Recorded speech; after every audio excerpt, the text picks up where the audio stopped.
Être ou ne pas être capable de réguler ses émotions. On en parle de la régulation émotionnelle chez les enfants.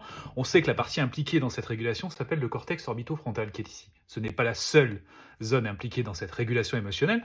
Je vais vous donner quand même 5 trucs pour aider les enfants à développer cette partie de leur cerveau et ainsi mieux réguler leurs impulsions et leurs émotions. Tout d'abord, on va les aider à identifier leurs émotions. Si on voit un enfant qui est en train de ressentir une émotion, on va peut-être décrire ce que nous voyons. Tes poings sont serrés, je vois que tu sembles énervé. Est-ce que tu ressens de la colère? Est-ce que tu ressens une autre émotion? L'enfant va pouvoir acquiescer ou pas, tout dépend dans quel niveau de colère et à quelle intensité de colère il est. Et en tous les cas, ça va lui permettre pour lui de valider ce qu'il ressent et d'identifier petit à petit ses ressentis.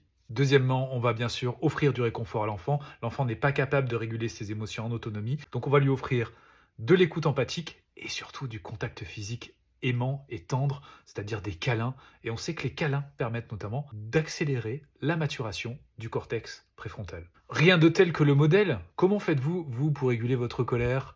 Peut-être d'ailleurs qu'il y a un travail à faire de ce côté-là. Dans tous les cas, montrez l'exemple à votre enfant. Lorsque vous ressentez de la colère, si vous vous isolez et que vous respirez, expliquez à l'enfant ce que vous êtes en train de faire et petit à petit, il va vous imiter et intégrer cela pour lui.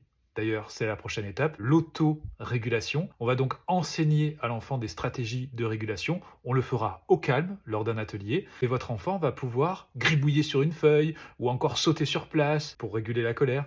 Et tout cela peut être l'objet d'outils spécifiques que l'enfant pourra utiliser. Enfin, on va apprendre à l'enfant à résoudre les problèmes, c'est-à-dire qu'on ne va pas le gronder, on ne va pas le punir lorsqu'il va faire une erreur. Au contraire, on va lui proposer de chercher des solutions ensemble. L'enfant va pouvoir dire ce qu'il ressent. Il va aussi être force donc de proposition pour avoir des solutions par rapport à ses problèmes. Tout ceci sera détaillé dans une prochaine vidéo.